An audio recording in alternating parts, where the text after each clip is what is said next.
Kung ayaw mong magutom, magsimula ka na magtrabaho. Sigaw sa akin ng anak kong si Lucio, habang binubugbog ang mesa ng kanyang kamao.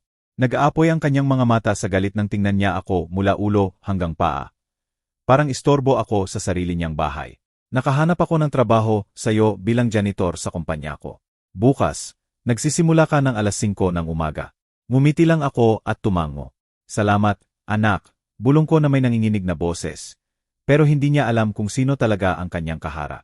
3 araw pa lang ang nakalipas ng ipagdiwang ko ang aking pagretiro pagkatapos ng 45 taong matigas na pagtatrabaho. Si Rosario, ang misis ko, ang nagluto ng paborito kong 3 leches cake at inimbita ang buong pamilya. Perpektong pinalamutian ang hapag na may puting mantel at sariwang bulaklak mula sa hardin. Suot ko ang pinakamagandang navy blue suit ko. Yung ginamit ko sa huling board meeting. Proud ako, fulfilled, handa nang tamasahin ang bagong yugto ng buhay kasama ang mga mahal ko sa buhay. Sa wakas, makakapunta na tayo sa Boracay na matagal na nating pinapangarap. Sabi ko kay Rosario habang hinihiwa ang keke. At makakapaglaan na tayo ng mas maraming oras sa mga apo. Dadalhin sila sa park. Ikukwento sa kanila ang mga kwento. Kumikinang ang mga mata ko sa excitement habang naiisip ang mga pakikipagsapalaran na naghihintay sa amin. Sa loob ng mga dekada, nagtatrabaho ako mula madaling araw hanggang hating gabi. Nawawalan ng birthdays, graduations, unang hakbang ng mga anak. Ngayon na ang oras ko para bawiin ang nawalang panahon. Pero nang dumating si Lucio kasama ang kanyang misis na si Dulce, biglang nagbago ang hangin. Sa halip na yakap at pagbati, malamig na tingin at buntong hininga ng inis ang natanggap ko.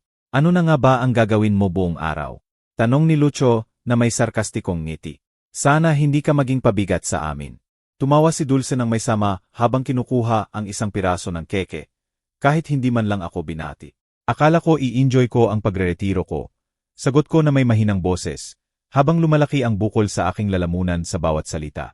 Siguro maglalakbay, magbabasa ng mga librong nakabinbin, magtutulong sa bahay, pero parang lalong naiinis sila sa mga sinabi ko. Nag-ikot ang mga mata ni Lucio, at bumulong siya nang hindi ko malinaw na narinig. Sinubukan ni Rosario na ibahin ang usapan sa pamamagitan ng pagtatanong kay Dulce tungkol sa trabaho niya sa tindahan ng damit. Pero parang maaring hiwain ng kutsilyo ang tensyon. Bawat minutong lumilipas ay parang walang hanggan. Ang mga apo, na dati tumatakbo sa yakap ko, ay nanahimik at malayo. Parang naramdaman nila ang galit ng kanilang mga magulang. Ang pagreretiro ay para lang sa mga may sapat na ipon. Sabi ni Lucio habang naglalagay pa ng keke sa plato niya. Ang hindi naglano ng maayos ng kinabukasan. Kailangang magpatuloy sa pagtatrabaho. Parang mga bato ang mga salitang yon sa dibdib ko. Pagkatapos ng lahat ng sakripisyo ko para sa kanya, pagbabayad ng kolehiyo, kasal, down payment ng bahay, sinasabi niya sa akin na parang talunan ako. Noong gabing yon, pagkaalis ng lahat, nagpuyat ako hanggang madaling araw habang tinitingnan ang mga larawan ng aking karera. Doon ako, bata at puno ng ambisyon, nagtatayo mula sa wala. Naalala ko ang mga gabing walang tulog, mga mahirap na desisyon, mga panganib na hinintay ko. Nagdayo ako ng imperyo mula sa simula. Pero parang walang halaga, yon sa sarili kong anak. Kinabukasan, maaga siyang dumating sa bahay dala ang paper bag. Eto ang uniforme mo, sabi niya ng malamig, asul na pantalon, kulay abo na polo, at mga sapatos pang trabaho. Si Mang Hilario ang supervisor mo. Hinihintay ka sa main entrance alas 5 eksakto. Itinapon niya ang damit sa mesa ng kusina na parang basura. Janitor. Tanong ko na may basag na boses. Anak, hindi ko pa yan na trabaho. Tumawa siya ng malupit. Kailangan mo ng matuto. Sa kumpanya ko, kailangan ng taong maglilinis ng CR, magmomop ng sahig, at mag-aalis ng basura. Perfecto sa'yo. Parang mga kutsilyo ang mga salita niya. Pero pinanatili ko ang kalmado. Sinubukan ni Rosario na mamagitan. Lucio, kakareter lang ng tatay mo. Bigyan mo siya ng oras para magpahinga. Pero pinutol niya ito ng may paghama. Ma, tapos na ang pahinga. Kung gusto niyang kumain, magtrabaho siya. Ganun lang kasimple. Ang lamig ng boses niya ay nagpalamig ng dugo ko. Noong gabing yon, habang natutulog si Rosario, hawak ko sa kusina ang uniforme na nanginginig ang kamay. Tumulo ang luha sa aking mga pisngi na may kulubot. Pero may kakaibang damdamin na lumalaki sa dibdib ko. Hindi lang lungkot o sakit, may mas malalim, mas mapanganib. Ito ang tahimik na apoy ng paghihiganti na nagsimulang mag-apoy sa loob ko. Sige, bulong ko sa dilim. Kung yon ang gusto mo, anak ko, yon ang makukuha mo. Alas negatibo 4, 30 na madaling araw. Tumayo ako ng tahimik para hindi makagising si Rosario. Sinuot ko ang nakakahiyang unipormeng amoy mura na chemical at tiningnan ko ang sarili sa salamin ng banyo. Parang estranghero ang lalaking nakatingin sa akin. Ang mga kamay ko, na dating pumipirma ng milyon-milyong kontrata, ngayon nanginginig habang isinasara ko ang kulay-abo na polo na magaspang ang tela. Pansamantala lang to, ulit-ulit ko sa sarili. Kailangan ko lang maintindihan kung ano ang nangyayari. Ang biyahe sa Daip papuntang Maynila ay nakakabagabag. Bawat traffic light, bawat kalye na dinadaanan namin, nagpapalala sa akin ng panahon nang ako'y ihahatid ng personal driver kung si Kuya Relly sa aking itim na kotse sa parehong mga daan. Ngayon, nakikipagsiksikan ako sa mga early bird na manggagawa. Amoy pawis at pagod. Dalang plastik na baon na inihanda ni Rosario na may pritong kanin at adobong munggo na malamig na. Nang makarating ako sa building, halos tumigil ang tibok ng puso ko. Ito ang Torre San Miguel. Isang matangkad na 30, palapag na gusali, na may asol na salamin na kumikinang sa unang liwanag ng araw. Perpektong naalala ko ang araw na nilagay ko, ang unang bato nito, mahigit 20 taon na ang nakalipas. Ito ang aking pagmamalaki, aking pamana, simbolo ng lahat ng itinayo ko mula sa wala. Ikaw ba ang bagong janitor?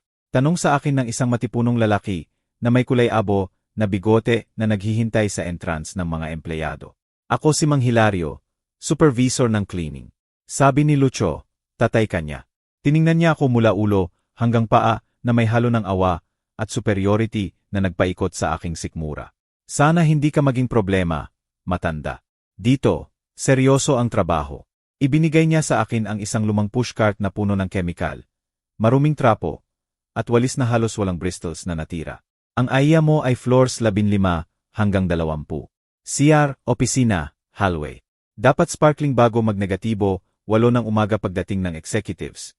Itinuro niya ang service elevator na may maduming daliri. At huwag mong gamitin ang main elevator. Para lang yon sa mga yay. Habang itinutulak ko ang kariton sa halway na dating nilalakad ko bilang may-ari, tahimik na nag-aapoy ang galit sa aking mga ugat. Bawat hakbang sa Italian marble floor na ako mismo ang pumili ay parang sampal sa mukha ko. Ang mga opisina na nililinis ko ay dinisenyo ko mismo. Bawat detalye para sa elegance at power. Sa floor 18, nakita ko ang dating opisina ko. Ang gold plate sa pinto ngayon ay Fatima Hernandez, Regional Manager. Sa salamin, nakita ko ang aking lumang mahogany desk, ang itim na leather chair kung saan ko ginawa ang pinakamahalagang desisyon ng buhay ko. Ang bintana kung saan ko pinapanood ang paglago ng lungsod na tinulungan kong itayo. Oy, matanda, anong ginagawa mo diyan nakatayo? Sigaw ng magaspang na boses mula sa hallway. Si Mang Hilario, nakatingin ng may hinala. Marumi ang CR sa 19 at kailangan mong linisin ang 20 bago magnegatibo 7. Bilis, baka ma-report kita sa anak mo. Ang kahihiyan ay sumunog sa aking lalamunan. Pero tumango ako ng sunod-sunuran at nagpatuloy sa trabaho. Habang nililinis ko ang executive CR, naalala ko ang mga meeting doon. Doon ako nagsara ng mga dial na nagpabago sa buong industriya.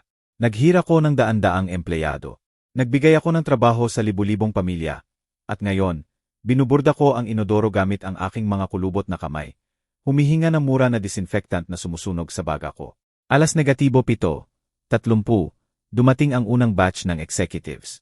Pinanood ko sila mula sa sulok, habang nagpapanggap na nililinis ang wala namang mansa sa sahig.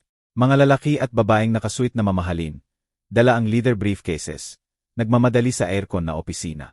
Wala man lang tumingin sa akin.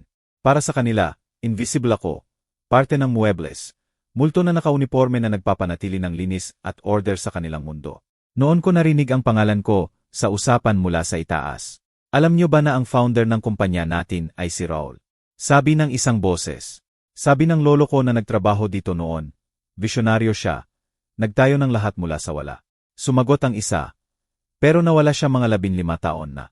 May nagsasabing nag-retire siya ng tahimik. May nagsasabing umalis na sa abroad. Ang tibok ng puso ko ay sobrang lakas na baka marinig nila.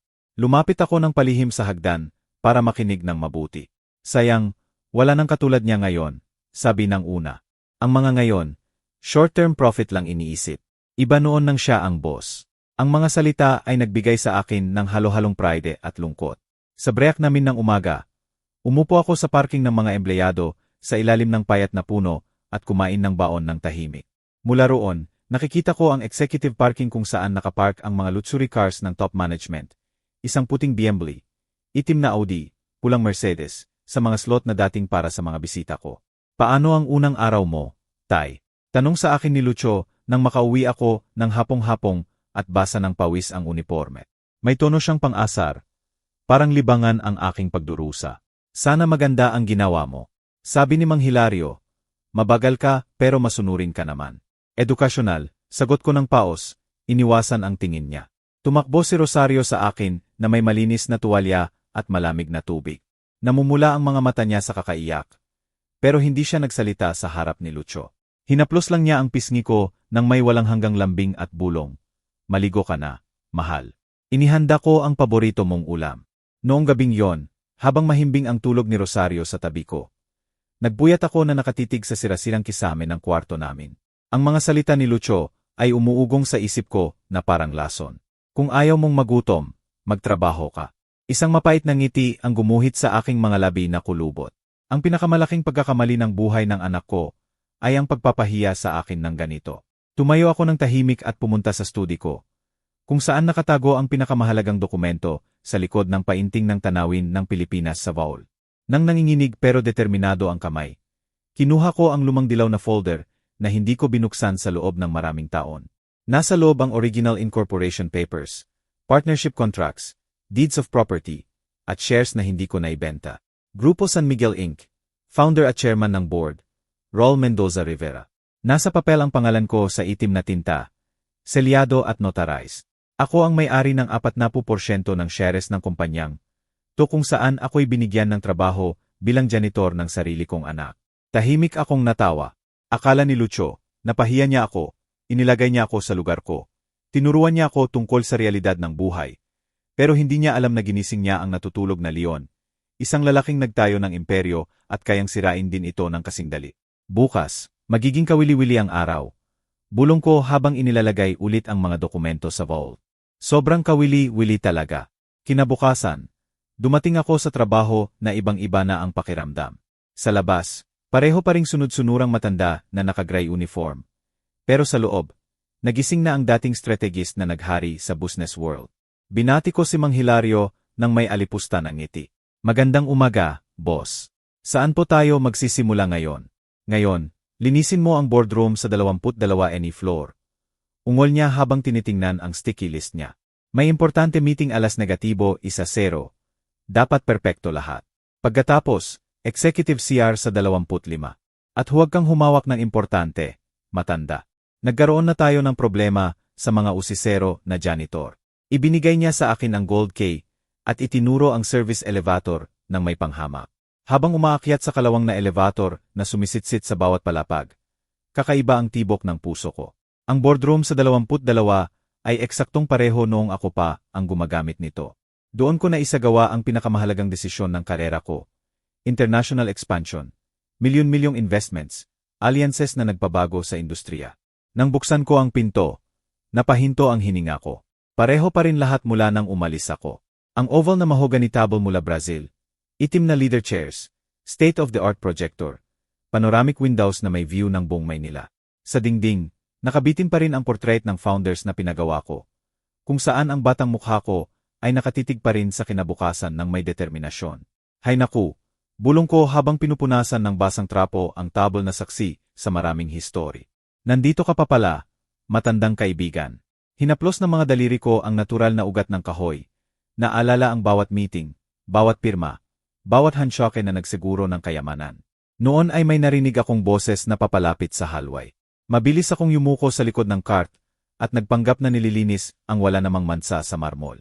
Bumukas ang pinto at pumasok ang 3 executives na nakasuit. Nag-uusap ng mahina tungkol sa numbers at financial projections. Nakilala ko ang isa, si Kuya Relly Vega, dating personal assistant ko, mahigit 15 taon na ang nakalipas. Ang figures ng last quarter, alarming, sabi ni Relly habang binubuksan ang Italian leader portfolio niya. Bumagsak ang sales ng 12%. At kinukuha na ng kompetisyon ang malalaking kontrata. Ngayon, naka-gray suit siya na perfect ang hiwa, at asul na silk tee, na siguro mas mahal pa sa buwan ng sweldo ng janitor. Anong suggestion mo? Tanong ng isang babae na may maayos na blonde hair. Si Fatima Hernandez, ang bagong regional manager na pumalit sa dating opisina ko. Nanginginig ang kanyang pulang kuko sa table habang binabasa ang alarming figures. Kailangan nating balikan ang original strategies ng founder. Sagot ni Relly nang may hapong hininga na nostalgic. Si Raul Mendoza, may vision siya na gumana ng mga dekada. Nang umalis siya, nawala ang direction na yon, ang kakayahang mag-innovate at mag-anticipate ng market. Ang mga salita nila ay nagbigay sa akin ng mapait at matamis na pride ng sabay. Nanatili akong walang galaw, paulit-ulit na nililinis ang parehong parte ng sahig habang pinapakinggan kung paano nila pinag-uusapan ang kinabukasan ng aking kumpanya. Pinag-uusapan nila ang pagbabawas ng tao, pagsara ng branches, pagbebenta ng assets para mabuhay. Bawat suggestion ay parang saksak sa puso ko.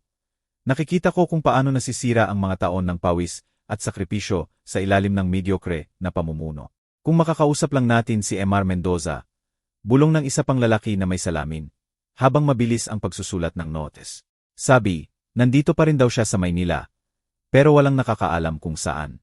Tahimik akong ngumiti na kailangan kong itago sa pamamagitan ng pag-ubo. Pag-aalis nila, nag-isa ako sa boardroom na puno ng alaala at multo ng nakaraan. Lumakad ako sa panoramic window at tiningnan ang Maynila na parang buhay na mapa sa ilalim ko. Bawat gusali, kalye, park, may kwento na konektado sa trabaho ko, sa desisyon ko, sa vision ko ng progreso. Anong ginagawa mo diyan nakatayo, matanda? Biglang sigaw ni Mang Hilario na pumasok ng palihim at nakatingin ng may hinala. Hindi ba sinabi ko na linisin mo at lisanin mo? O baka nakikinig ka sa usapan na hindi mo dapat marinig? Pasensya na, Mang Hilario. Sagot ko ng may basag na boses. Yumuko bilang tanda ng pagsunod. Hindi ko pa nakita ang ganyang kagandang view. Natulala ako na parang tanga.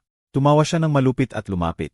Sumalakay sa personal space ko na may hininga na amoy mapait na kape at murang sigarilyo. Dinggin mo ko, matandang walang kwenta. Sabi niya habang itinuturo ako ng maduming hintuturo. Nandito ka para maglinis, hindi para humanga sa tanawin o makinig sa importante na usapan. Kung mahuli kitang nag-aaksaya ng oras ulit, tatanggalin kita agad. Wala akong pakialam kahit tatay ka pa ni Lucho. Ang mga salita niya ay puno ng lason. Pero tumango lang ako na parang masunuring aso. Noong hapon, pagkatapos ng shift, pumunta ako sa floor 18 kung saan nagtatrabaho ang anak ko. Gusto kong makita siya sa natural na environment niya. Obserbahan kung paano siya makipag-ugnayan sa mga kasamahan. Intindihin kung anong klaseng empleyado talaga siya. Nagtago ako sa likod ng marmol column at pinanood siya sa salamin ng shed office niya. Nakaupo si Lucho sa harap ng lumang computer. Tamad na nagtatype habang nag-uusap sa telepono. Ang desk niya ay gulo, mga crumpled papers, mansa ng kape, wrappers ng fast food. Naka-wrinkle na puting polo siya at maling pagkakatali ng necktie. Mukhang walang pakialam at unprofessional. Hindi ako pwede mag-overtime ngayon. Narinig ko sabi niya sa phone. May mas importante akong gagawin kaysa sa boring na reports na to. Ang atitude niya sa trabaho ay nagbigay sa akin ng sorpresa at malalim na pagkadismaya. Ito ba ang lalaking inalagaan ko ng buong pagmamahal at dedikasyon? Lumapit ang isang coworker na may folder. Lucho, kailangan mo itong i-review ng mga kontrata bago bukas. Importante ito, hindi pwedeng magkamali. Pero halos hindi man lang tumingin si Lucho sa screen. Iwan mo diyan, titingnan ko pag may time ako. Sagot niya nang walang pakialam. Habang pauwi sa masikip na daip, pinag-isipan ko ang lahat ng nakita ko sa 2 araw na yon. Hindi lang ako pinahiya at hinamak ng anak ko. Mediocre pa siyang empleyado na hindi pinahahalagahan ang oportunidad na ibinigay sa kanya ng buhay. Ang kumpanyang itinayo ko ng dugo, pawis, at luha ay pinamamahalaan ng mga walang kakayahan, habang sinasayang niya ang posisyon ng walang pasasalamat o responsibilidad. Paano ka ngayon, mahal? Tanong sa akin ni Rosario nang makauwi ako na namamaga ang paa at masakit ang likod. May pag-alala at lungkot ang mga mata niya. Pero sinubukan niyang maging matapang na ngumiti para hindi madagdagan ang aking sakit. Naayos ba ang trato sa'yo? Unti-unti nang bumubuti. Sagot ko habang tinatanggal ang murang sapatos na sumakit sa paa ko buong araw. Marami akong natututunan tungkol sa iba-ibang pananaw sa buhay. Hindi niya lubos na naintindihan ang ibig kong sabihin. Pero tumango siya at naghain na mainit na sopas na amoy tahanan at walang kondisyong pagmamahal. Noong gabing yon, pagkatapos makatulog si Rosario, bumalik ako sa studi at kinuha ulit ang mga dokumento ng kumpanya. Sa pagkakataong ito, kinuha ko rin ang lumang cellphone ko na nakatago sa drawer mula nang mag-retire ako. Tumawag ako sa numero na memoryado ko mula noon. Isang kontak na kritikal sa pinakamagandang panahon ng aking karera. Ati Ramirez, bulong ko nang sagutin. Si Raul Mendoza ito. Matagal na nga. Kailangan ko ng investigasyon. Tungkol sa dating kumpanya ko at sa anak ko. Dumating si Ati Ramirez sa bahay 3 araw pagkatapos. Alas negatibo 9 ng gabi. Nang natutulog na si Rosario at walang tao sa kalye ng barangay. Siya pa rin ang dating personal lawyer ko sa loob ng 15 taon. Bagamat puti na ang buhok at malalim ang kulubot sa paligid ng matalino niyang mata. Dala niya ang itim na leather briefcase at ang diskretong ngiti na laging nagbigay sa akin ng buong tiwala. Don Raul, sabi niya habang nagbeso-beso kami sa pintuan. Hindi ko makapaniwala sa narinig ko sa telepono. Sarili mong anak. Nakakagulat talaga. Pumunta kami sa study, kung saan naghanda ako ng mainit na kape at ilang dokumentong ipapakita ko. Ang dilaw na ilaw ng table lamp ay lumikha ng perpektong atmosphere para sa plano namin. Imbestigahan ko lahat ng hiniling mo tungkol sa ginagawa ni Lucio sa kumpanya.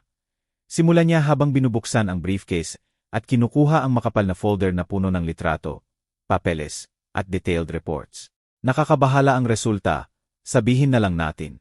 Nanginginig ng bahagya ang mga daliri niya habang inaayos ang mga papeles sa desk. Para masyadong mabigat ang impormasyon. Si Lucio, nagpapalsipika ng sales reports sa loob ng 6 na buwan na. Sabi niya ng malalim ang boses. Nag-inflate ng figures, gumagawa ng phantom clients, gumagawa ng fake invoices para magmukhang maganda ang performance niya. Pinakita niya ang mga kopya kung saan kitang-kita ang alterations. Mga numero na binago gamit ang correction fluid. Peking pirma na iba-iba ang tinta. Biglang tibok ng puso ko habang sinusuri ko ang bawat ebidensya. Paano mo nakuha to? Tanong ko ng paos. May contacts ako sa internal audit. Sagot niya ng may tusong ngiti. Mga taong naalala pa ang golden years mo at nag-alala sa direksyon ng kumpanya ngayon. Binigyan nila ako ng access sa files na kailangan. Pero hindi pa doon natatapos. Sabi niya habang binabalik-balik ang mga pahina na parang thriller novel. Nadiskubre rin namin na nagnanakaw siya ng office supplies para ibenta sa black market, computer, printer, telepono, mamahaling stationery. Lahat lumalabas sa backdoor sa gabi at napupunta sa mga ukay-ukay sa buong Maynila. Ang mga litrato ay malinaw. Si Lucio na nagdadala ng boxes sa trunk ng kotse niya. Nagbibigay ng equipment sa mga suspect na lalaki sa madilim na eskinita. Nagbibilang ng pera sa poorly lit parking. Parang profesional na kriminal ang itsura niya. Hindi ang anak na inalagaan ko ng buong pagmamahal sa loob ng mahigit 40 taon. At walang alam ang management tungkol dito. Tanong ko habang nag-aapoy ang galit sa ugat ko. Masyado silang abala sa pagpapanatili ng buhay ng negosyo. Sagot niya ng malungkot. Bumabagsak ang kita. Kaya despeyete sila sa magandang balita. Ang fake reports ni Lucio ang nagbigay sa kanila ng pag-asa sa loob ng mga buwan. Si Fatima Hernandez, ang regional manager, blamed trust kay Lucio. Sabi niya habang pinapakita ang higit pang papeles. Binibigyan niya ito ng inflated numbers at diretso niyang inireport sa board nang hindi tinatanong. Isang vicious cycle ng kasinungalingan unti-unting nagdadala sa kumpanya sa bangkarota. Ang impormasyong yon ay tumama sa akin na parang martilyo sa dibdib. Ang kumpanyang itinayo ko ng taon ng honest work at sakripisyo ay sinisira mula sa loob ng sarili kong anak. Parang natuklasan ko na ang sariling dugo ay lason. Na ang bunga ng pagmamahal ko ay naging buto ng aking pagkawasak. Ano pa ang nadiskubre mo? Tanong ko nang nanginginig ang boses. Kahit natatakot ako sa sagot. May utang si Lucio sa sugal na mahigit 200,000 pesos. Sagot niya habang pinapakita ang litrato mula sa underground casinos. Utang sa mapanganib na tao. Mga loan shark na hindi tumatanggap ng dahilan o palugit. Ang mga laawan ay nagpapakita kay Lucio sa makeshift poker tables. Naglalagay ng malaking taya na pera na malinaw na wala siya. Ang mga mata niya ay kumikinang sa kabaliwan ng compulsive gambler. Ang adiksyon na sumusunog sa lahat na parang sunog na hindi makontrol. Sa iba pang litrato, nakikipagtalo siya ng mainit sa mga lalaking mukhang threatening. Kaya kailangan niya ng extra money mula sa pagnanakaw. Paliwanag ni Ati. Habang pinagsasama ang puzzle, lumalaki ang utang niya ng mas mabilis kaysa sa sahod niya. Desperado na siya. Kumikilos nang hindi iniisip ang bunga. Taning na lang bago siya magkamali na tuluyang ma-expose. At si Dulce, ang misis niya. Tanong ko na naalala ang ugali niya sa retirement party ko. Alam niya lahat. Sagot niya ng may malungkot na ekspresyon. Siya pa nga ang laging nanghihingi ng pera para sa luho. Gusto niya na mamahaling damit, alahas, bakasyon. Kasalanan niya rin to. Pinakita niya ang intercepted text messages kung saan pinipilit ni Dulce si Lucio para sa pera. Kailangan ko ng 5,000 para sa bagong bag, sabi sa isa. Kung hindi mo mabigay, maghahanap ako ng iba na kayang panatilihin akong parang reyna. At ang mga apo, tanong ko habang parang nabibiyak ang puso ko. Sa awa ng Diyos, walang alam ang mga bata, sagot niya ng may ginhawa. Nag-aaral sila sa private school na binabayaran ni Lucio gamit ang ninakaw na pera. Pero inosente sila sa iligal na ginagawa ng magulang nila. Nagpalipas kami ng 2 oras sa pag-aaral ng bawat detalye, bawat pruweba, bawat dokumento na nakolekta ni Ati. Nang maingat pero lihim. Ang ebidensya ay overwhelming, hindi may kakaila, nakakabagabag. Hindi lang ako pinahiya at sinaksihan ng anak ko ng personal. Sinira niya ng sistematiko ang lahat ng itinayo ko. Ano ang ererekomenda mo? Tanong ko sa wakas pagkatapos suriin ang lahat. Umupo si Ati. Nang pahalang at tiningnan ako, nang may mga matang nakakita na ng maraming trahedya sa buhay niya bilang lawyer. May ilang opsyon tayo, sabi niya nang may pag-iisip. Pwede nating mag-file ng criminal case agad para sa fraud at theft gamit ang ebidensyang to. Diretso sa kulungan si Lucio. Ang ideya na makita ang anak ko sa piitan ay nagbigay sa akin ng halo ng hustisya at sakit bilang ama. Pwede rin nating i-report diretso sa current management ng kumpanya. Sabi niya habang inorganisa ang mga papeles sa magkakahiwalay na tumpok. Kailangan ni Fatima at ni Relly na malaman, to bago pa tuluyang masira ang lahat. Pwede silang mag-take ng immediate action para protektahan ang natitirang assets. Ano ang pangatlong opsyon? Tanong ko, na naramdaman na may reserbado pa siya. Isang misteryosong ngiti ang gumuhit sa kanyang kulubot na mukha. Pwede tayong maghintay ng perfect timing para i-expose ang lahat ng publiko sa paraang magdudulot ng pinakamalaking impact at kahihiyan. Ikaw pa rin ang majority shareholder diyan, Don Raul. Pwede mong kunin ulit ang kontrol anumang oras. Lunes, may special board meeting. Ipapaliwanag niya ang plano ng may lumalaking excitement. Pag-usapan nila ang financial problems at maghahanap ng desperate solutions. Perfect timing yon para sa grand comeback mo. Ihayag ang identity mo. I-expose ang krimen ni Lucio at kunin ulit ang kumpanya. Ang ideya ay nagbigay sa akin ng adrenaline rush na parang kumukulong na tubig sa ugat. Pagkatapos ng mga araw ng kahihiyan at katahimikan, sa wakas ay magkakaroon ako ng pagkakataong ipakita ang tunay kong kapangyarihan. Turuan ang anak ko ng bunga ng paghamak sa lalaking nagbigay sa kanya ng buhay. Perfecto. Bulong ko ng may ngiti na matagal ko nang hindi naramdaman. Tara na. Noong Biyernes ng umaga, dumating ako sa trabaho na ibang-iba na ang dating. 3 oras lang ang natulog ko. Pero mas gising at alerto ako kaysa dati. Ang gray uniform ay hindi nakahihiyan. Disfraz na perpekto para sa plano ko. Binati ko si Mang Hilario nang may dati kong alipusta ng ngiti. Pero sa loob, nagkakalkula ang bawat galaw, salita, at kilos. Ngayon, linisin mo ang buong executive floor. Ungol niya habang ibinibigay ang bundle ng gold case. Lunes may board meeting. Gusto nila walang alikabok kahit saan. Naintindihan mo ba? Matandang walang kwenta. Ang mga salita niya ay nagpatawa sa loob ko. Kung alam niya lang na ganito niya, kinakausap ang tunay na may-ari ng buong gusali. Opo, Mang Hilario. Sagot ko nang nanginginig ang boses. Pwede po bang bigyan niyo rin ako ng access sa general file room? May mga mansa daw sa bintana noong nakaraang linggo. Tiningnan niya ako nang may hinala ng ilang segundo. Pero tumango rin. Sige. Pero huwag kang humawak ng kahit ano maliban sa paglilinis. Confidential ang mga files doon. Perpekto.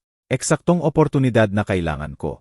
Ang general file room ay may kopya ng lahat ng original contracts, kasamang incorporation documents, kung saan malinaw na nakalagay ang pangalan ko bilang founder at majority shareholder. Kung may magdududa sa identity ko sa Lunes, may ebidensya ako na nasa kamay.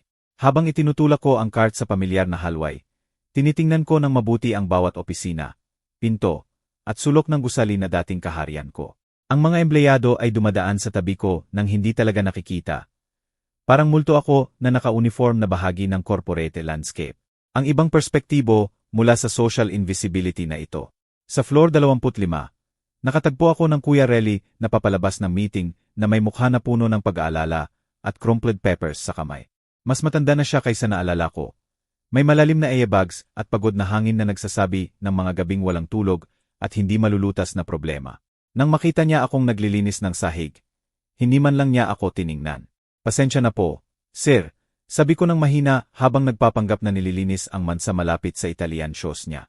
Mukhang mabigat po ang dinadala ninyo. Okay lang po ba kayo? Tumigil si Relly at tiningnan ako ng may gulat. Parang hindi niya inaasahan na kakausapin siya ng janitor ng diretso. Mahirap ang panahon, pare. Sagot niya ng may malalim na buntong hininga. Ang kumpanya natin, nahihirapan talaga. Sana meron tayong karunungan ng founder para makalabas sa gulo na to. Ang mga salita niya ay nagbigay sa akin ng halo ng pride at lungkot. Kung alam niya lang na ang hinintay niyang founder ay nasa harap niya mismo. Sino po ba yung founder na yon? Tanong ko ng may peking curiosity. Hindi ko pa po naririnig ang pangalan niya. Sumandal si Relly sa dingding at parang nakalimutan niya, sandali, nakausap niya ang isang cleaner. Extraordinary na tao siya. Simula niya ng may nostalgia. Si Raul Mendoza. Nagtayo ng lahat mula sa wala gamit ang vision at sipag. Nagtrabaho ako sa kanya ng maraming taon bilang personal assistant. Matindi siya, pero patas. Brilyante, pero mapagpakumbaba. Hindi niya minamaliit ang sinuman, kahit anong posisyon. Tinatrato niya ang janitor ng may parehong respeto sa Kaya namin siya hinangaan. Bawa salita ay parang gamot sa sugat na kaluluwa ko. Malaman na pagkatapos ng maraming taon, naalala pa rin ako ng mga dating kasamahan ng may pagmamahal at respeto. Mas mahalaga pa sa anumang halaga ng pera. Ano po ang nangyari sa kanya? Tanong ko habang pinapanatili ang inosenteng curiosity. Nag-retire siya 15 taon na ang nakalipas. Sagot ni Relly ng malungkot. Sabi niya, gusto niyang makasama ang pamilya. Tamasahin ang bunga ng trabaho niya. Mula noon, wala nang balita. May nagsasabing umalis na siya sa abroad. May nagsasabing tahimik pa rin siyang naninirahan dito. Pero sigurado, hindi na muling naging pareho ang kumpanya nang wala siya. Dapat magaling na tao yon. Komento ko habang pinupunasan ang luha na nagsimulang tumulo sa pisngi ko. Sana makita nila siya para humingi ng tulong. Ngumiti si Relly ng mapait. Maniwala ka, pare, sinubukan na namin lahat. Pero parang nawala na siya sa mundo ng negosyo ng tuluyan. Pagkaalis ni Relly, pumunta ako sa general file room na parang sasabog ang dibdib sa bilis ng tibok. Ginamit ko ang key na ibinigay ni Mang Hilario at pumasok sa kwartong puno ng metal shelves na may historical documents. Ang amoy ng lumang papel at tinta ay nagdala sa akin pabalik sa unang taon ng kumpanya. Nang bawat kontrata ay personal na tagumpay. Nakita ko ang section ng foundational documents sa likod. May dilaw na label na Constitution, 1-85-1-0. Kinuha ko ang main folder nang nanginginig ang kamay at binuksan ng maingat. Nandoon lahat, birth certificate ko, ay original contracts na pinirmahan ko mismo. Litrato ng groundbreaking ceremony. Isang partikular na litrato ang nakakuha ng pansin ko. Mula sa araw na nilagay namin ang unang bato ng gusali. Ako, nakangiti kasama ang city officials na may yellow hard hat at gold shovel. Napapaligiran ng reporters at cameras. Mukha akong bata, puno ng pag-asa at ambisyon. Paano ako napunta sa ganitong kahihiyan at trahedya ng pamilya? Kinuha ko ng palihim ang ilang kopya ng pinakamahalagang documents at itinago sa pagitan ng pages ng cleaning manual ko. Sa Lunes, kakailanganin ko yon para patunayan ang identity ko sa board. Mahalaga na perpekto ang documentation at verification. Walang puwang para sa duda. Habang nagpapatuloy sa paglilinis, pinanood ko ang power dynamics sa bawat palapag. Ang middle managers ay tumatakbo ng may panik sa mukha. Ang assistants ay bumubulong ng tsismis sa hallway. Ang department heads ay nagsasara sa secret meetings na tumatagal ng oras. Nasa bingit na ng bangkarota ang kumpanya. Narinig ko sa executive CR habang nagpapanggap na nililinis ang salamin. Kung walang solusyon, malapit nang magsimula ang mass layoff. Sumagot ang isa, sana nandito pa si Raul. Alam niya kung ano ang gagawin. Bawat usapan na naririnig ko ay nagpapatunay sa alam ko na nasa krisis ang kumpanya ko. Kailangan nito ng urgent leadership at lahat ay hinintay ang pagbabalik ko nang hindi alam na nandito ako. Nakadisgis bilang janitor. Nanonood mula sa dilim na parang multong naghihiganti. Sa oras ng tanghalian, bumaba ako sa kantin ng empleyado. Isang lugar na binisita ko ng libu-libong beses bilang executive, pero hindi kailanman mula sa perspektibo ng ordinaryong manggagawa. Umupo ako sa malayong mesa na may plastic baon at pinanood kung paano pinapanatili ng iba't ibang level ang social distance kahit sa pagkain. Pwede po ba akong umupo rito? Tanong ng isang matandang babae na naka-uniform ng sekretarya. Si Lorena, na nagtrabaho sa reception ng mahigit 20 taon. Naalala ko siya dahil laging mabait at efficient.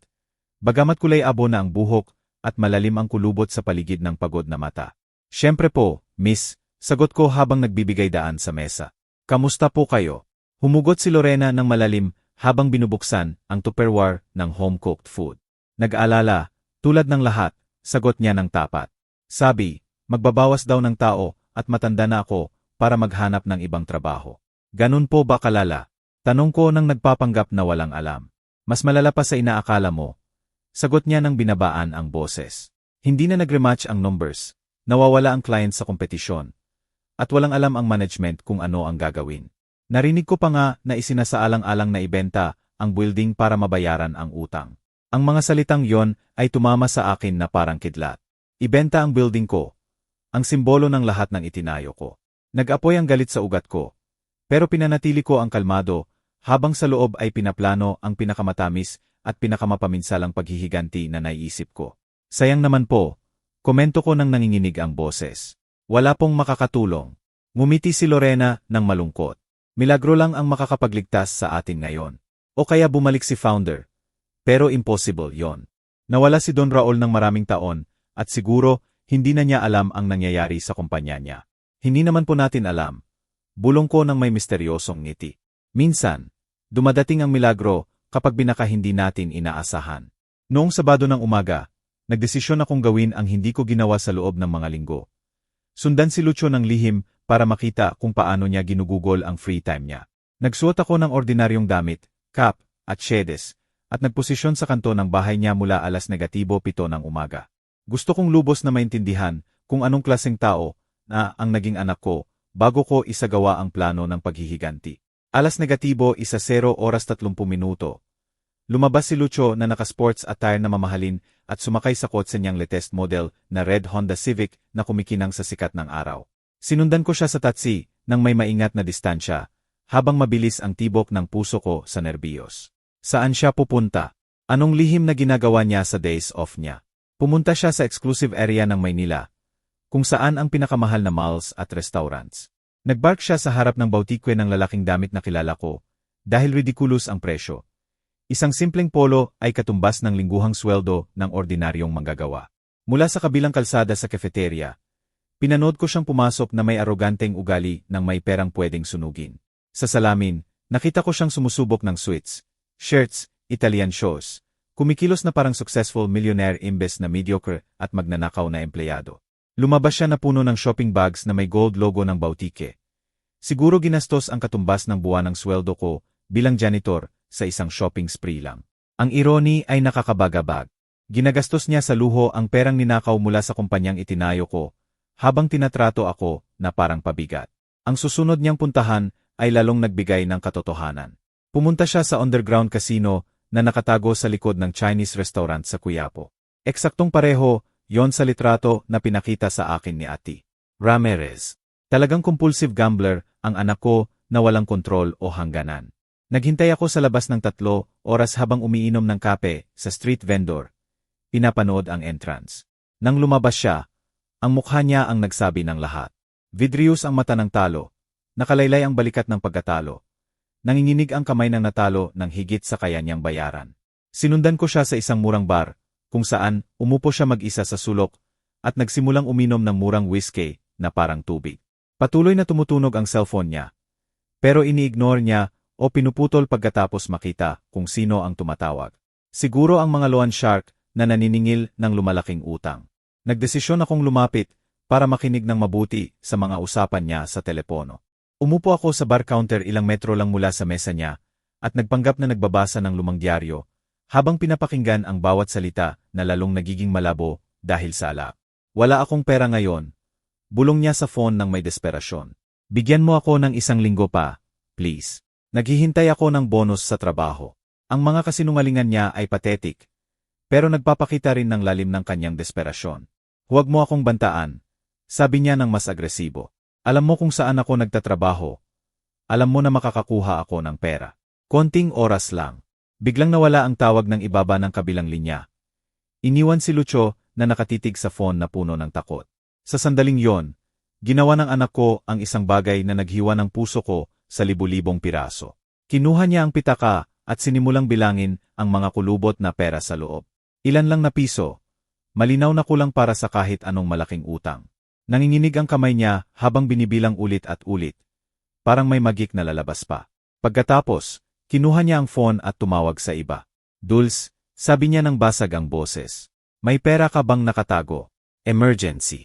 Narinig ko ng bahagya ang galit na sagot ng misis niya sa kabilang linya. Mga salitang tulad ng irresponsible, walang kwenta, at sawa na ay narating sa kinaroroonan ko. Huwag mo akong sigawan, sagot ni Lucio na may luha sa mata. Ginagawa ko ang lahat para makalabas sa sitwasyon na to. Ang trabaho ng janitor na nakuha ko para sa tatay ko ay makakatulong sa gastusin sa bahay. Ang mga salita niya ay tumama sa akin na parang suntok sa tiyan. Ganito niya binibigyang katwiran ang pagpapahiya sa akin. Bilang paraan para makatipid para sa utang niya sa sugal. Patuloy ang usapan na lalong naging agresibo at masakit. Sinisisi siya ni Dulce sa kawalan ng kakayahan, bisyo, at kawalan ng kakayahang panatilihin ang lifestyle na sa tingin niya ay karapat-dapat sa kanya. Si Lucio ay sumasagot lang ng walang laman na pangako at desperadong pakiusap para sa konting pasensya at pag-unawa. May ilang ipon ang tatay ko mula sa retirement, sabi niya sa wakas. Kung talagang lumala ang lahat, baka makahiram ako sa kanya. Ang mga salitang yon ang huling patak na nagpaapaw. Hindi lang niya ako pinahiya at ninakaw ang dignidad ko. Lano na rin niya magnakaw ng ipon ko sa buong buhay na trabaho. Lumabas ako ng bar na puno ng malamig at kalkuladong galit. Wala ng duda, wala ng puwang para sa awa bilang ama. Lumabag si Lucio sa lahat ng hangganan. Sinira ang lahat ng values na sinubukan kong itanim sa kanya sa pagpapalaki. Lunes ang araw ng huling hatol niya. Noong linggo, ginugol ko sa bahay na nagpapanggap bilang talunang matanda na inaasahan ni Lucio. Nang dumating siya para bumisita sa hapon, kumilos ako eksaktong bilang sunod-sunurang ama na naniniwala siyang nilikha niya. Salamat sa pagkuha mo ng trabaho para sa akin. Anak, sabi ko nang nanginginig ang boses.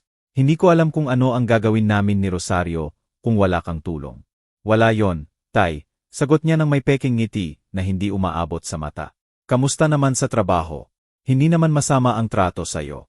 Ang peking pag-aalala niya ay nakakasuka. Pero perpekto ang acting ko. Mabuti naman.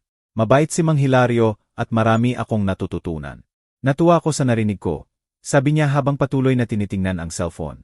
Siguro nagche-check ng messages mula sa creditors. Ang trabaho ay nagbibigay dangal sa tao, tay. Hindi kailanman huli para matuto ng leksyong yon. Ang mga salita niya ay puno ng condescension at peking moral superiority. Oy, tay, sabi niya pagkatapos ng ilang sandali na may seryosong mukha. May ipon ba kayo ni mama para sa emergency? Nandoon na, eksaktong narinig ko sa bar. Bakit mo natanong, anak? Sagot ko nang nagpapanggap na inosente habang nag-aapoy ang dugo ko sa galit. Wala naman, sinungaling niya ng diretso. Gusto ko lang siguraduhin na handa kayo sa anumang mangyari. Mahirap ang panahon, hindi natin alam. Ang kakayahang magsinungaling ng natural ay nagpagulat sa akin. Kailan siya natutong maging ganito kamanipulador at hindi tapat? May kaunti kaming nakatago. Pag-amin ko ng may pag-aalinlangan. Hindi naman kalakihan, pero may para sa totoong emergency. Kumikinang ang mata ni Lucio sa halos hindi natatago na kasakiman. Mga magkano po? Tanong niya na sinusubukang maging kasyual. Pero lumalabas ang desperasyon sa boses. Hindi ko sigurado eksakto, sinungaling ko. Si Rosario ang humahawak niyan. Bakit? May problema ba? Mabilis na umiling si Lucio. Wala. Curious lang. Pero alam ko na kinakalkula niya kung gaano karami sa pera ko ang pwede niyang kunin para bayaran ang utang niya. Noong gabing yon, pagkaalis ni Lucio, tumawag ako kay Ati Ramirez para kumpirmahin ang huling detalye ng plano. Handa na lahat para bukas, kumpirma niya ng may excitement. Nakaayos ang documents, organized ang ebidensya, at may contacts ako sa loob ng kumpanya na makukumpirma ang identity mo kung kinakailangan. Sigurado ka bang gagana, to? Tanong ko habang parang may paru-paro sa tiyan ko. Don Raul, sagot niya ng may buong tiwala. Bukas ang pinakasatisfying na araw ng buhay mo. Matututo ang anak mo ng leksyon na hindi niya malilimutan. Noong Lunes, dumating ako sa trabaho 5:05 ng umaga tulad ng dati. Pero sa pagkakataong ito, may dala akong higit pa sa baon at trapo sa backpack ko. Nakatago sa pagitan ng cleaning supplies ang original documents ng kumpanya, personal ID ko, at isang sealed letter mula kay Ati Ramirez na nagkukumpirma ng legal identity ko bilang founder at majority shareholder ng Grupo San Miguel. Tinanggap ako ni Mang Hilario ng may dati niyang paghama. Kailangan mong iwan lahat na perpekto ngayon, Matanda. Ungol niya habang tinitingnan ang task list. Alas negatibo, 1-0 eksakto ang board meeting at ayaw ko ng reklamo mula sa executives tungkol sa kalinisan. Ang mga salita niya ay nagpangiti sa loob ko. Kung alam niya lang na ilang oras na lang at walang trabaho na siya dahil sa pang-asar sa tunay na may-ari. Kailangan ko rin pong linisin ang boardroom. Tanong ko ng may pagpapakumbaba. Siyempre, tanga, sagot niya ng may inis. Priority yon. I-vacuum ang carpet, linisin ang bintana, i-polish ang table, ayusin ang upuan. Dapat walang bahid pagdating ng mga big shots. Perpekto. Bibigyan ako nito ng direktang access sa lugar kung saan magaganap ang paghihiganti ko. Habang itinutulak ko ang cart patungo sa service elevator, naramdaman ko ang pagtakbo ng adrenaline sa ugat ko na parang mainit na apoy. Pagkatapos ng mga linggo ng kahihiyan at katahimikan, dumating na ang oras para ihayag ang tunay kong pagkatao. Sa boardroom, nagtrabaho ako ng may espesyal na pag-iingat. Siguradong perpekto ang bawat detalye. Pinol ko ang mahogany table hanggang sumalamin ito. Inayos ko ang leather chairs ng simetriko. Nilinis ko ang panoramic windows hanggang crystal clear ang view ng buong lungsod na tinulungan kong itayo. Habang nagtatrabaho, naalala ko ang lahat ng mahahalagang desisyon na ginawa sa parehong kwarto. Mergers na nagpabago sa buong industriya, investments na lumikha ng libu-libong trabaho, strategies na naglagay sa kumpanya bilang leader. Bawas sulok ng kwarto ay puno ng history, kapangyarihan, pamana. Alas negatibo 30, dumating ang unang executives. Pumasok si Relly Vega na may sombreng mukha. Dala ang makapal na folder ng discouraging financial reports. Sinundan siya ni Fatima Hernandez. Nag-usap ng mahina tungkol sa red numbers at pessimistic projections. Sunod-sunod na dumating ang iba pang department heads. Lumikha ng tensyon at pag-aalala. Magandang umaga po. Bati ko ng mapagpakumbaba habang nagpapanggap na nililinis ang wala namang mansa malapit sa entrance. May kailangan po ba kayo bago magsimula ang meeting? Ngumiti sa akin si Relly nang may kabaitan pero distracted. Wala, salamat. Siguraduhin mo lang na walang makakaistorbo sa meeting namin. Umalis ako patungo sa hallway, pero nagposisyon ng estratehiko malapit sa pinto para makinig sa takbo ng meeting. Sa pamamagitan ng frosted glass, nakikita ko ang mga silweta ng executives na umuupo sa table na dating sentro ng imperyo ko. Critical ang sitwasyon. Narinig kong sabi ni Relly ng malalim ang boses. Devastating ang losses ng last quarter. Kung walang immediate solution, hindi makakaligtas ang kumpanya hanggang katapusan ng taon. Isang alon ng pag-aalala ang dumaan sa kwarto na parang wave ng desperasyon.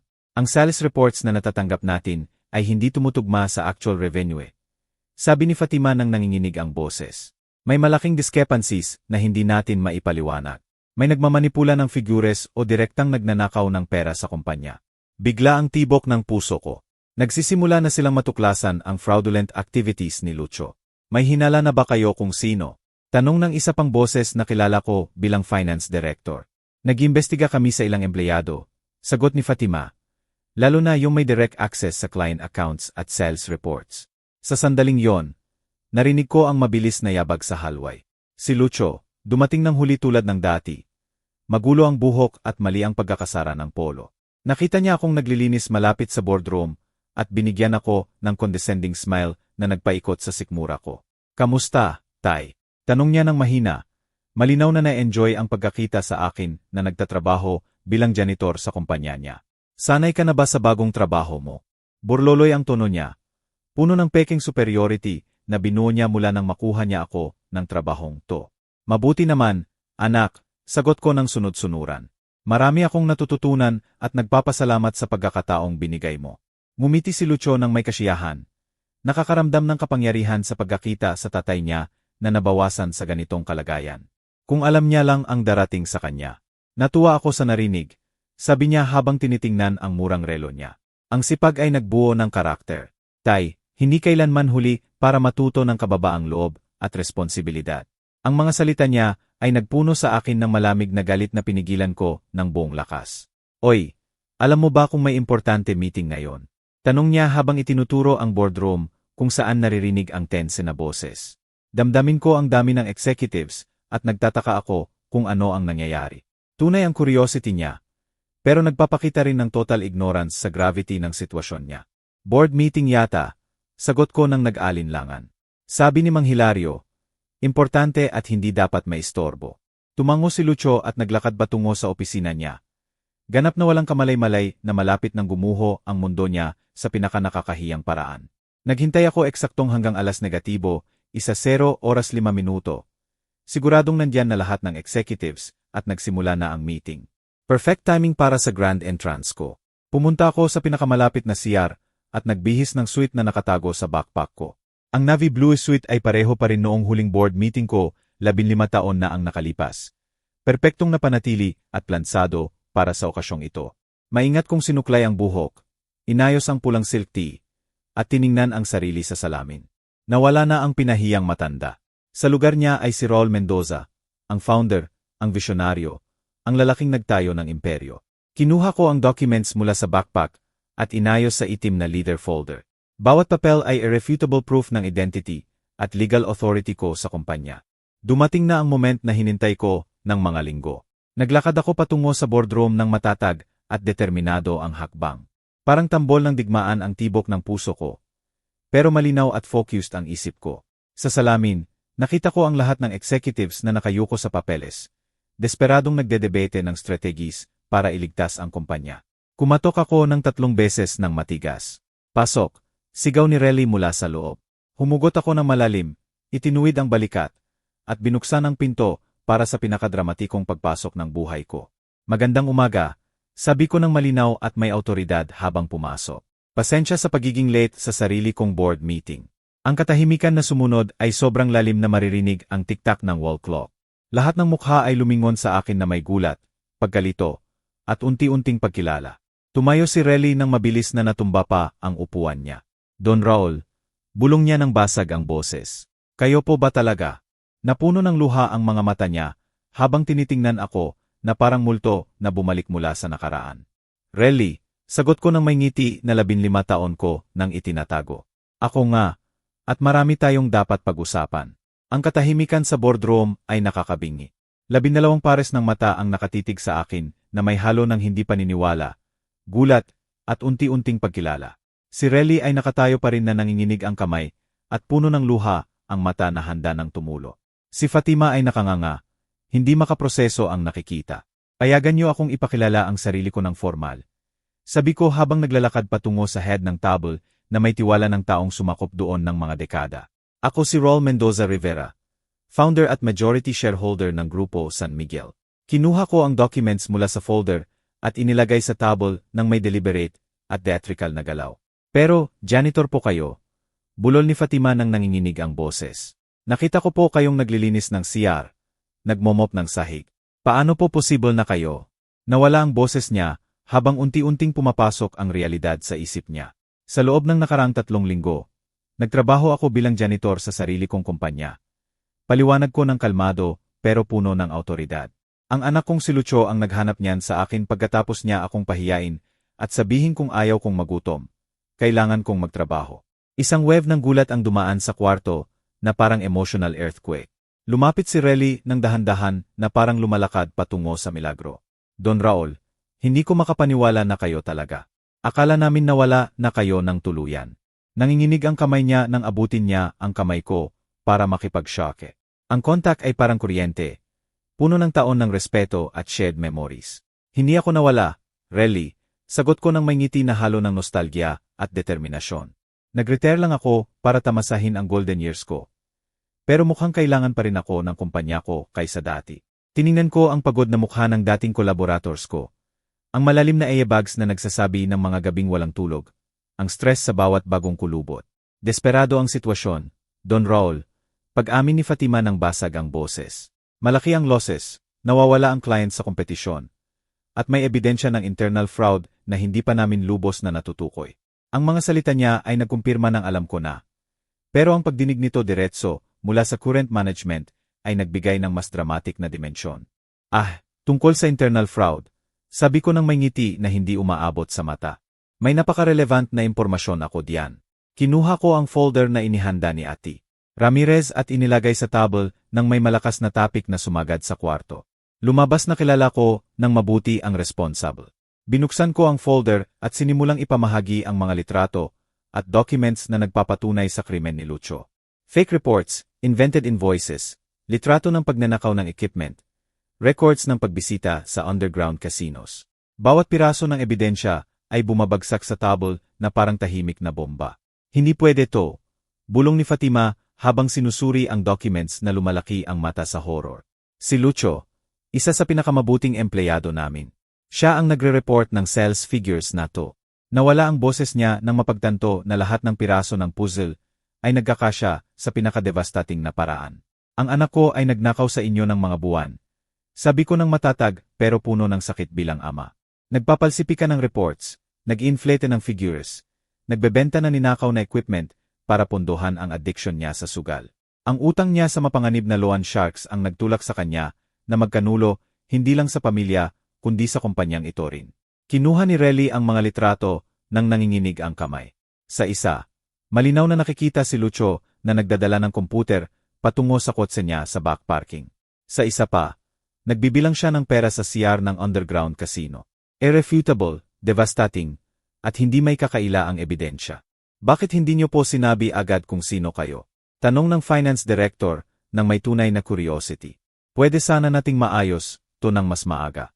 Lohika lang tanong niya, pero hindi niya naiintindihan ang personal na dimensyon ng family tragedy na nangangailangan ng personal na tugon din. Kailangan kong lubos na maintindihan ang lalim ng trahedya. Sagot ko ng malalim. Hindi lang bilang negosyante, kundi bilang ama. Pinahiya ako ng anak ko, ginawa akong janitor, tinrato na parang useless burden. Pero ang pinakamasakit ay matuklasan na sinisira niya ang lahat ng itinayo ko sa loob ng mga dekada. Sa sandaling yon, biglang bumukas ang pinto ng boardroom. Si Lucio, na dumating para kumuha ng gamit sa opisina niya, at napansin ang unusual activity sa executive floor. Pumasok siya na may dati niyang arrogant smile. Pero biglang tumigil nang makita ako na nakaupo sa head ng table. Napapaligiran ng executives na nakatitig sa kanya ng may absolute contempt. Tay, bulol niya nang nanginginig ang boses. Anong ginagawa mo rito? Bakit wala kang uniform? Tunay ang paggalito niya. Pero nagpapakita rin ng total ignorance sa tunay kong pagkatao. Sa buong linggo, naniniwala talaga siya na ang tatay niya ay talunang matanda na nangangailangan ng charity job. Lucio, sabi ko ng kalmado, pero puno ng paternal authority. Ipapakilala kita sa executives ng Grupo San Miguel. Kilala mo na siguro si Fatima, ang direct supervisor mo, at si Relly, ang current C. Ang hindi mo alam siguro, ako ang founder at majority owner ng kumpanyang ito. Nagbago ang ekspresyon ni Lucio mula pagkalito patungo sa takot sa loob ng ilang segundo. Ang mga mata niya ay gumagalaw ng mabilis sa pagitan ng mukha ko at ng documents sa table. Nakita ko ang eksaktong moment na naproseso ng isip niya ang laki ng sitwasyon niya. Hindi na siya ang irresponsible na anak na nagpahiya sa tatay. Kriminal na siyang nagnakaw sa pinakamakapangyarihang tao sa building. Impossible yon. Bulong niya ng basag ang boses. Tatay mo ako. Nag-retire ka sa normal na trabaho mo. Kailangan mo ako para tulungan ka dahil wala kang pera. Desperado ang mga salita niya. Parang ulitin niya para baguhin ang realidad na gumuho sa paligid niya. Nagretira ko ng kusang loob 15 taon na ang nakalipas para makasama ang pamilya at tamasahin ang bunga ng trabaho ko. Paliwanag ko ng matatag. Sapat ang pera ko para mabuhay ng komportable hanggang sa huli. Ang wala ko noon ay kalaman kung anong klaseng tao na ang naging anak ko. Bawas salita ay parang konkretong slab na bumagsak sa kanya. Tumayo si Fatima nang may kontroladong galit. Lucio, may photographic evidence kami na nagnakaw ka ng equipment sa kumpanya ng mga buwan. May pruweba rin na nagpalsipika ka ng sales reports para itago ang incompetence mo. Malamig, profesional, at walang awa ang boses niya. Ang numbers na na-report mo last month ay puro imbento. Sabi ni Relly habang hawak ang fake documents. Phantom clients, non-existent sales, fabricated contracts. Malaki ang ambag ng fraud mo sa financial losses na nararanasan natin. Nagkolapse si Lucio sa pinakamalapit na upuan na maputla ang mukha at nanginginig ng walang kontrol ang kamay. Maipapaliwanag ko lahat. Bulong niya ng halos hindi marinig. Ang utang, ang mga loan shark, kailangan ko ng pera. Patetik ang mga dahilan niya, kahit sa kanya mismo. Walang paliwanag na makakapagbigay katwiran sa pagtataksil sa tiwala ng kumpanya at pagpapahiya sa sariling tatay. Sabi ko ng malamig na parang yelo. Ang ugali mo ay hindi mapapatawad mula sa anumang anggulo. Personal, profesional, moral. Ang katahimikan na sumunod ay sobrang tensyon na parang maaring hiwain ng kutsilyo. Tinitigan ni Lucio ang nanginginig niyang kamay. Hindi makayang itaas ang tingin para harapin ang mga akusasyon sa paligid niya. Gumuho ng tuluyan ang mundo niya sa ilang minuto. Anong mangyayari sa akin? Tanong niya sa wakas na parang takot na bata. Nakaiba sa arrogance na ipinakita niya ng mga linggo. Unang beses kong makita siyang tunay na vulnerable. Tunay na awar sa bunga ng mga aksyon niya. Tiningnan ko ang anak ko na may halo ng disappointment, sakit, at determinasyon. Dumating na ang moment na hinintay ko. Tumayo ako ng dahan-dahan, nararamdaman ang bigat ng lahat ng taon, disappointments, at trahedya na nagdala sa momentong ito. Si Lucio ay nanatiling nakaupo na nawawala ang tingin at nanginginig ang kamay. Naghihintay ng hatol na magbabago sa buhay niya ng tuluyan. Sobrang lalim ng katahimikan sa kwarto na maririnig ang mabilis na tibok ng lahat ng puso. Lucio, sabi ko ng matatag pero puno ng sakit bilang ama. Sa loob ng 42 taon, ibinigay ko sa iyo ang lahat ng kayang ibigay ng isang ama sa anak. Edukasyon, values, oportunidad, walang kondisyong pagmamahal. Binayaran ko ang kolehiyo mo, kasal mo, down payment ng bahay mo. Nagturo ako sa iyo ng sipag, katapatan, respeto sa kapwa kahit anong estado sa buhay. Naglakad ako ng dahan-dahan sa paligid ng table. Pinapanatili ang eye contact habang tumatagos ang bawat salita sa kanyang may kasalanang konsensya. Pero mukhang lahat ng pinuhunan ko sa paghubog sa iyo ay nawala sa isang punto. Naging eksaktong kabaligtaran ka ng lahat ng sinubukan kong ituro. Tay, pakiusap, bulong niya ng basag ang boses. Pwede akong magbago, may babalik ko ang pera, pwede. Pinutol ko ang mga pakiusap niya na desperado, pero huli na para sa empty promises. May bunga ang mga aksyon, at masyado nang malala ang sayo para balewalain. Tumingin ako kay Fatima ng may absolute authority. Bilang founder at majority shareholder ng kumpanyang ito, pinapawalang bisa ko agad si Lucio Mendoza dahil sa fraud, theft, at dishonest conduct. Ngayon na ang huling araw niya sa trabaho. Ipahatid siya ng security palabas ng building nang hindi pinapayagang kumuha ng personal na gamit. Ang mga salita ay tumama kay Lucio na parang martilyo. Gumuho ang mukha niya habang tinatamaan siya ng brutal na realidad ng bagong sitwasyon niya. Hindi mo to pwede gawin. Bulong niya ng nanginginig. Anak mo ako. May pamilya akong kailangang buhayin. Ang mga loan shark. Nawala ang boses niya bago matapos. Dapat mong naisip ang pamilya mo bago ka naging magnanakaw. Sagot ko ng malamig na kalkulado. Dapat mong naisip ang bunga bago mo pinahiya ang lalaking nagbigay sa iyo ng buhay. Immediate at irrevocable ang dismissal mo. Walang recommendation letter. Walang special separation pay. Walang second chance. Nilinaw ni Relly ang lalamunan ng may nerbiyos. Don Raul, kailangan din nating magsampa ng legal action. Ang laki ng fraud at theft ay sapat para sa criminal case. Lohika lang tanong niya mula sa business perspective. Pero ang family dimension ng trahedya ay nangangailangan ng mas komplikadong konsiderasyon. Tiningnan ko si Lucio na nakatitig sa akin ng may pleading eyes na puno ng absolute terror. Sandali, nakita ko ang bata na dating siya. Ang anak na tumatakbo sa bahay na puno ng tawa at saya. Pero matagal nang patay ang batang yon. Pinalitan ng lalaking, to na sinira ang lahat ng sagrado. Walang criminal charges, desisyon ko sa wakas. Pero pipirma si Lucio ng document na nag-aamin ng guilt at nagkukumit na bayaran ang bawat piso na ninakaw sa pamamagitan ng payment plan na personally ko o ng legal department ang magbabantay.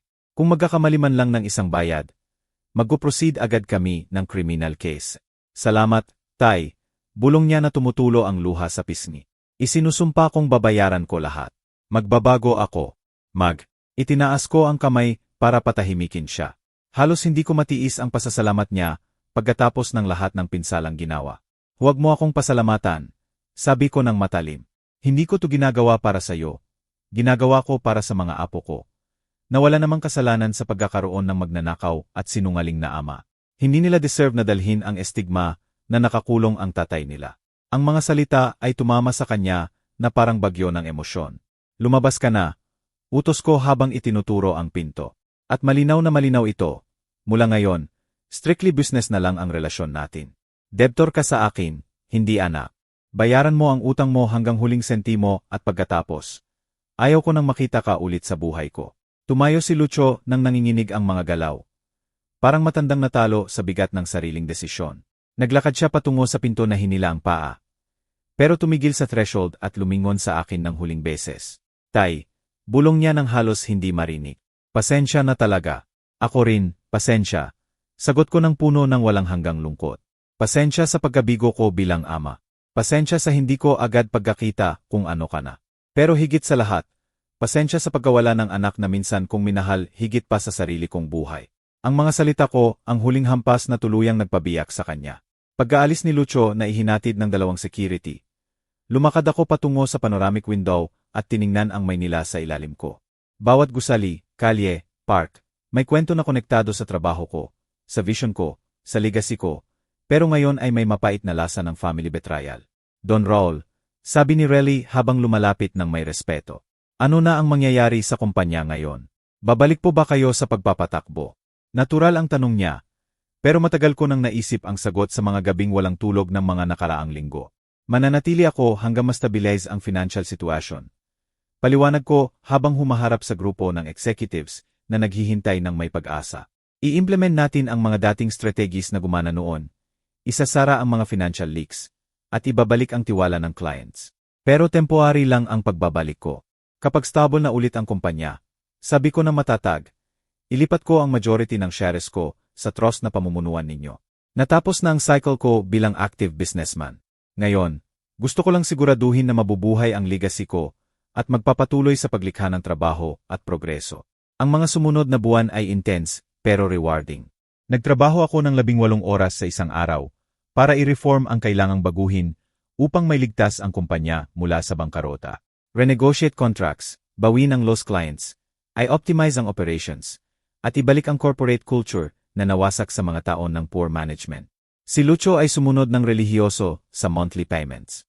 Bawat unang biyernes ng buwan, dumating siya sa corporate office na may tsekwe at ekspresyon ng kababaang loob na hindi ko nakita noong bata pa siya. Hindi siya nagdangka na kausapin ako diretso. Ibinibigay lang ang payment sa legal department at umalis ng tahimik. Nabalitaan ko kay Rosario na nakakuha siya ng trabaho bilang insurance agent. Isang modest pero honest na trabaho na halos hindi sapat sa basic expenses at restitution payments. Iniwan siya ni Dulce kasama ang mga anak. Hindi kayang tanggapin ang drastic drop sa lifestyle. Ngayon, nag-iisa siya sa maliit na apartment.